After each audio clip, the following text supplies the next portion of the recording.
Assalamu alaikum everyone. Hope you're all doing well. This is Saba, and today we're in conversation with Mr. Wahab Yunus from PNY Trainings. So let's find out a bit more about his business journey. Ji Assalamu alaikum, क्या हाल है आपका? वालेकुम अस्सलाम, मैं ठीक ठाक, आप ठीक हैं?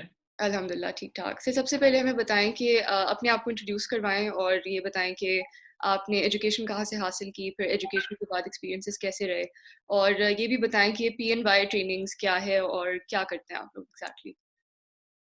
जी बिस्मिल्लाहिर्रहमानिर्रहीम। फर्स्ट ऑफ ऑल मैं अपना इंट्रोडक्शन इस तरह करवाऊँगा कि I am basically MBA graduate और मैंने 2010 के अंदर मार्केटिंग के अंदर स्पेशलाइजेशन की थी। आफ्टर कंप्लीशन माय ग्रेजुएशन मैंने काफ़ी कंपनीज़ के अंदर एज़ ए कॉर्पोरेट कंपनीज़ में जॉब की। डिफरेंट डिपार्टमेंट थे, as a sale executive, marketing executive से अपने कंपनी में स्टार्ट किया और उसके बाद फिर मैं एज़ ए मैनेजर की पोजीशन पे गया और फिर हेड ऑफ कम्युनिकेशन मार्केटिंग मेरी लास्ट जो जॉब थी। बट ड्यूरिंग दी जॉब ही मैंने अपने एक स्टार्टअप का आगाज किया और स्टार्टअप का नाम था PNY ट्रेनिंग्स। इसके अंदर बेसिकली हम आईटी ट्रेनिंग्स जो हैं वो मार्केट के देखते हुए मैंने उसको इंट्रोड्यूस करवाई। और सबसे बेहतर चीज ये थी कि मैंने उस वक्त इस ट्रेनिंग को आगाज किया जिस वक्त आईटी ट्रेनिंग्स का किसी को पता ही नहीं था। I am the one of the समझ लें कि Pioneer of social media marketing trainers में मेरा नाम आता है। और मैंने इसको स्किल को सीख के पाकिस्तान के अंदर इंट्रोड्यूस करवाया और साथ साथ उसके ऊपर मैं एज ए फ्रीलांसर भी मैंने काम किया और फ्रीलांसिंग काम करके जो चीजें मैं सीखता था वो मैंने एज ए ट्रेनिंग की शक्ल में लोगों को देना शुरू की। वो फिर कब उसको इंस्टीट्यूट की शक्ल आ गई वो मुझे पता भी नहीं चला और फिर मैंने PNY ट्रेनिंग्स के नाम से 2015 के अंदर अपने अदारे की बुनियाद रखी और जिसके अंदर आज हम इस PNY ट्रेनिंग्स के अंदर 100 से ज्यादा skill based money making short courses करवाते हैं जिसकी ड्यूरेशन 2 मंथ, 3 मंथ, 6 मंथ और 1 ईयर डिप्लोमा तक है। और हम इस ट्रेनिंग के थ्रू हम अपने जितने भी यूथ है पाकिस्तान की उसको हम इक्विप्ड करते हैं। हम एक मैट्रिक के बच्चे को पैसा कमाने के काबिल बना देते हैं अपनी मनी मेकिंग स्किल्स के थ्रू। वो हमारे पास आता है, ट्रेनिंग लेता है, हम उसको प्रोफेशनल ट्रेनिंग देते हैं और उसके बाद वो जो है एज ए फ्रीलांसर मार्केट के अंदर इंट्रोड्यूस हो जाता है और फिर साथ साथ वो जॉब भी करता है, फ्रीलांसिंग भी करता है और अपने एजेंसीज, डिजिटल एजेंसीज या सॉफ्टवेयर हाउसेज की शक्ल में स्टार्टअप्स भी लॉन्च कर चुके हैं। और हम PNY ट्रेनिंग के पैनल के अंदर तकरीबन 50,000 से ज्यादा इस वक्त हमारे एलुमनाई पाकिस्तान में और पाकिस्तान से बाहर मौजूद है क्योंकि हम ऑन कैंपस तो ट्रेनिंग देते ही देते हैं। इसके अलावा हम सारी ट्रेनिंग्स को फेसबुक लाइव के थ्रू और जूम लाइव के थ्रू भी इंटरनेशनल और लोकल मार्केट के अंदर लाइव भी ट्रेनिंग ये सारी प्रोवाइड करते हैं जिसकी वजह से मिडल ईस्ट से, यूरोप से बहुत ज्यादा हमारे जो है स्टूडेंट्स वहां से भी हमारे साथ वो लाइव ट्रेनिंग्स लेते हैं। ठीक है, दैट्स वंडरफुल। सो ये बताएं कि जब भी कोई एंटरप्रेन्योर जो है वो इनिशियली बिजनेस शुरू कर रहा होता है तो कुछ स्ट्रगल्स होती हैं, कुछ चैलेंजेस होते हैं, हालात कुछ ऐसे कई दफ़ा आप कैपिटल नहीं रेज कर पाते या इस तरह से।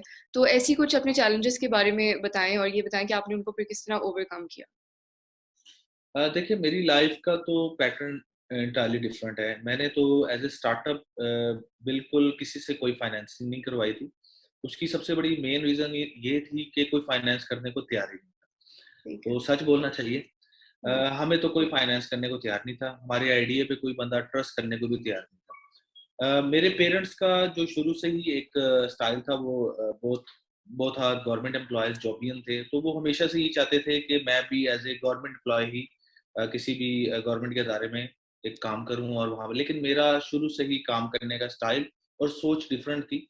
तो मैंने प्राइवेट ऑर्गेनाइजेशंस को चूज किया क्योंकि मुझे वहां पर लर्निंग नजर आती थी। मेरा हमेशा से काम करने का इरादा ऐसा है कि मैं वो काम करता हूँ जिसमें लर्निंग होती है। जिस काम में लर्निंग नहीं होती मैं वो काम नहीं करता होता।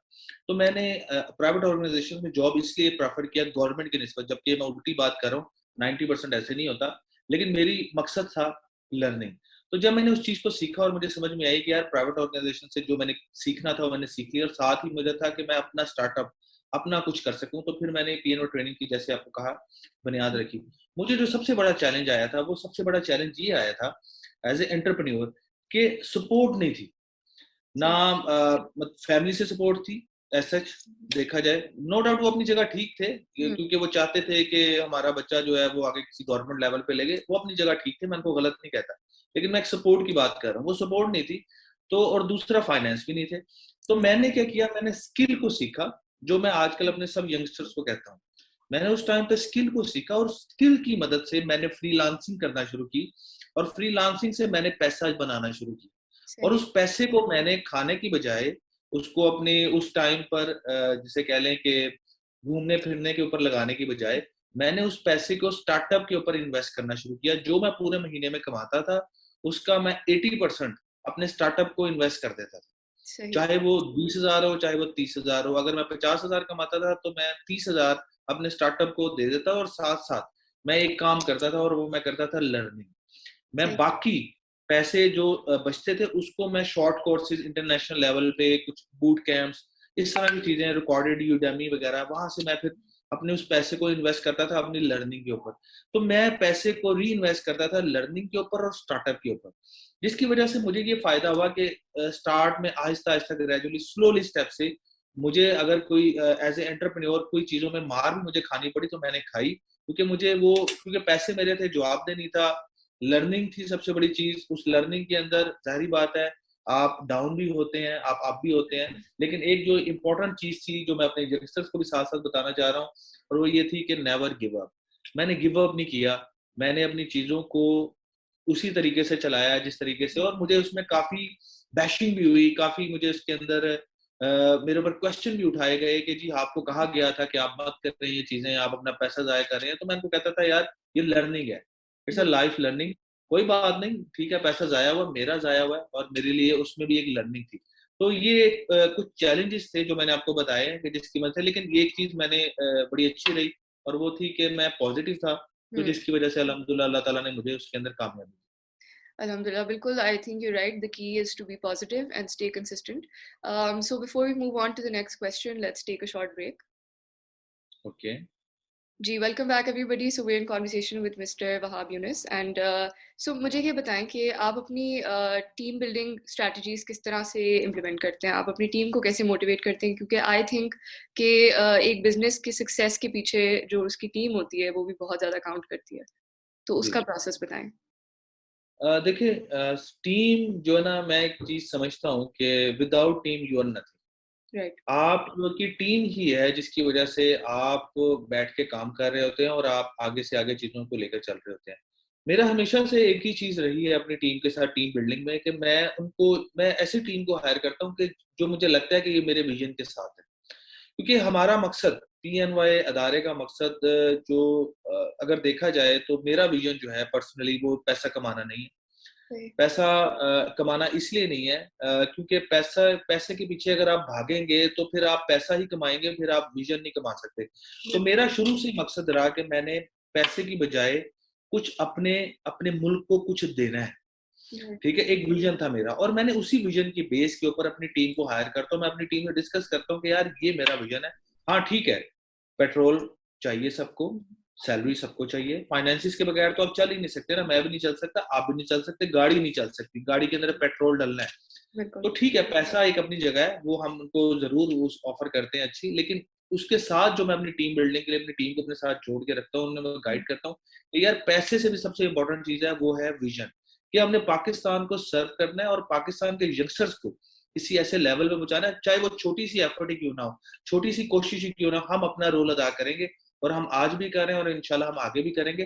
तो टीम बिल्डिंग के अंदर सबसे बड़ी चीज़ जो होती है स नंबर 1 आपने अपना विज़न जो है अपने टीम के अंदर पेनिट्रेट करना होता है और बिल्कुल। उसके बाद फिर आपने उनको ख्याल भी रखना होता है और उनको पैम्पर भी करना होता है और उनकी फिर आपने उनकी मुश्किलात में उनका साथ भी देना पड़ता है। बिल्कुल। तो इस हवाले से मैं अपनी टीम को अल्हम्दुलिल्लाह और मैं अपनी टीम से काफ़ी सैटिस्फाइड हूँ।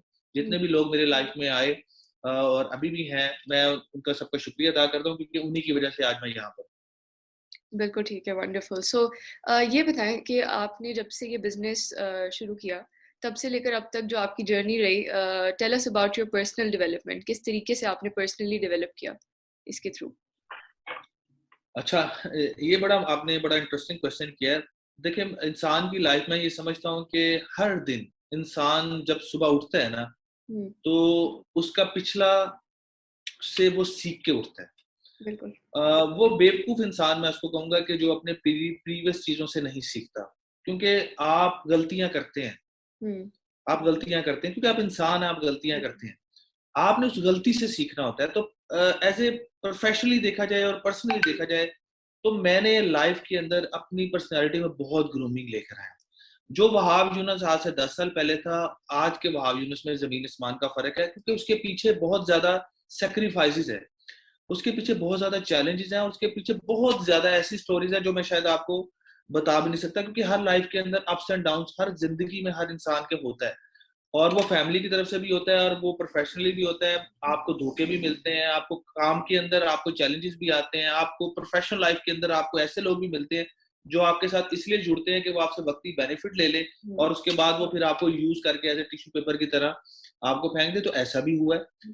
तो मैंने उन चीजों से सीखा है, और अपनी लाइफ के अंदर एक ही चीज को मैं 3 चीजें बेसिकली बताना चाहूंगा जो मेरी अभी तक आउटकम है। एक तो आपने किसी भी हवाले से अपने आप को नेगेटिव नहीं करना कभी जिंदगी के अंदर। आपके साथ कोई भी इंसान अगर बुरा कर रहा है ना, तो आपने ये नहीं देखना कि यार वो बुरा कर रहा है तो मैंने भी आगे बुरा ही करना है, आपने ठीक रहना है, क्योंकि अल्लाह ताला हर इंसान की हेल्प करता है जो अपनी वो राह के अंदर वो ठीक चल रहा है।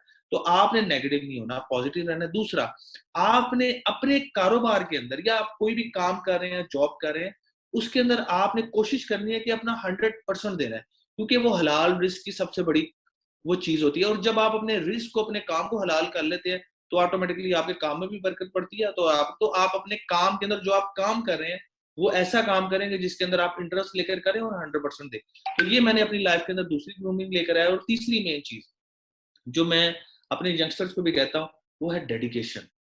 सही। जो एक दफा आपने अपनी कमिटमेंट कर ली, उसके ऊपर अब आपने उसको एंड तक लाजमी करना है, और उसको पूरा रिजल्ट निकालना है कि यार एंड क्या है, और उसे घबराना नहीं।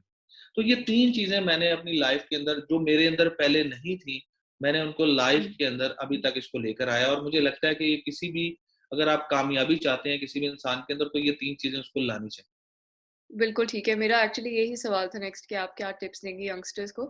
लेकिन इसको हम इस तरह से फ्रेज़ कर लेते हैं अब कि अगर आप अपने लाइफ़ में if you could go back in time, तो आप अपने यंगर सेल्फ को कोई ऐसी बात करना चाहें किसी पॉइंट पे जहाँ पे आप कोई मुश्किलात फ़ेस कर रहे थे या इस तरह से कुछ जिससे आप उनको कोई ऐसी बात करना चाहें जो आपको मोटिवेट कर दे आपके यंगर सेल्फ को? ठीक है, आप कर लें कुछ, मैं कर लेता हूँ। जी, जी, बिल्कुल। क्वेश्चन कर लिया आपने? जी, जी, बिल्कुल। अच्छा, अच्छा, ठीक है। अच्छा, ऐसा है कि लाइफ के अंदर जो है ना, यंगस्टर्स के लिए मेरा एक ही मैसेज है कि आप लाइफ के अंदर, आपको शुरू में हर बंदा कहेगा कि तुम नहीं कर सकते, हुँ, तुम में कैपेसिटी नहीं है, तुम में कैपेबिलिटी नहीं है, तुम में वो चीज़ें नहीं है। जैसे कि मैं आपको एग्जांपल देता हूँ। सही। मेरी जो स्कूलिंग हुई है वो उर्दू मीडियम से हुई, ठीक है? जब मेरी लाइफ के अंदर एक बड़ा फोबिया हर जगह पे डाला जाता है जी कि आप इंग्लिश मीडियम से पढ़ के आएंगे तो फिर ही आप कामयाब हो सकते हैं, या आप बर्गर बर्गर वाला वो एलिमेंट लाएंगे तो फिर ही आप कामयाब हो सकते हैं। मैंने इन सारी चीजों को साइड पे किया। मैंने कहा यार मेरे कम्युनिकेशन में गैप है, कोई मसला नहीं, मैं अपनी कम्युनिकेशन ठीक कर लेता हूँ। तो कहने का मकसद ये है कि हुँ, अल्हम्दुलिल्लाह मैं अब अपनी कम्युनिकेशन मेरी बिल्कुल परफेक्ट है। मैं लोगों से बात करता हूँ, मैं इंटरनेशनल टूर करता हूँ, मैं उनसे इंग्लिश में भी बात करता हूँ, मैं उनसे उर्दू में भी बात करता हूँ, जो जिसकी लैंग्वेज है। पहली तो बात ये है यंगस्टर्स के लिए कि कभी भी किसी चीज को अपनी लाइफ के अंदर ऑब्स्टेकल ना लेकर आए। अगर बिल्कुल। आपको लगता है कि अगर ये एक चीज आप में कमी है तो उसको दूर करें, ना कि आप उसको अपनी ज़हन के अंदर एक माइंड के एक स्टक कर लें कि यार ये चीज अब मैं कर ही नहीं सकता। हुँ, आप में जो कमी है उसको उसके मुताबिक अपने आप को मॉडिफाई करें। जैसे एक मोबाइल के अंदर सॉफ्टवेयर मॉडिफाई होता है, इसी तरह अल्लाह ताला ने आपके यहाँ पर मॉडिफिकेशन रखी हुई है, बिल दिमाग जो आपको दिया हुआ है, जिससे आप दुनिया में हर चीज सीख सकते हैं। ठीक है, उसके लिए आपको बस एक क्या चाहिए होता है, कोशिश चाहिए होती है। तो मेरा यंगस्टर्स को एक ही मैसेज है कि कभी भी लाइफ में गिव अप नहीं करना। जहां पर आपको लगता है कि यार यहाँ पर मेरे अंदर ये कमी है, तो हुँ, उसको अपनी राह की रुकावट बजाने की रुकावट करने की बजाय, बनने की बजाय आप उसको अपने अंदर उस चीज को मॉडिफाई कर लो, बिल्कुल। ताकि आप उससे मुकाबला कर सको। जो वॉरियर होते हैं ना, जो वॉरियर, वो अपनी ट्रेनिंग पे जोर देते हैं। वो ये नहीं करते कि मैं पहला मैच हार गया तो अब मैंने, नहीं, वो बिल अपनी ओवर ट्रेनिंग को हार्ड कर लेते हैं। वो पहले 8 घंटे ट्रेनिंग करते हैं, तो उसके बाद अगर वो उनको और ज्यादा परफेक्शन चाहिए तो वो 18 घंटे ट्रेनिंग करते हैं। इसीलिए वो वॉरियर होते हैं। तो बिल कहने का मकसद ये है कि लाइफ के अंदर हमेशा वॉरियर की तरह जियो, मुकाबला करो जिंदगी से और अपनी ट्रेनिंग पे काम करो। और एक और लास्ट टिप मैं देना चाहूंगा अपने यंगस्टर्स को, अपनी हेल्थ का बहुत ख्याल रखो। लाजमी डे के अंदर एक दिन में आपने 1 घंटा लाजमी हुँ, अपनी बॉडी को देना है। आप वो चाहे आप जिम करें, चाहे स्विमिंग करें, चाहे साइकिलिंग करें, चाहे स्पोर्ट्स करें, कुछ भी करें, चाहे आप एक तेज वॉक कर लें, ब्रिस्क वॉक कर लें, फास्ट वॉक कर लें, जिस जो भी आप नाम देना चाहते हैं, अपनी लाइफ में 1 घंटा बॉडी को लाजमी दें और उसके बाद आप देखिएगा कि आपकी लाइफ के अंदर कितनी चेंजेस आते हैं। बिल्कुल ठीक है। Thank you so much for the wonderful advice. It was great finding out about your journey. Allah आपको आगे भी और कामयाबी दे। और thank you so to much. all those watching, this was us in conversation with Mr. Wahab Yunus, and till next time, take care and Allah Hafiz.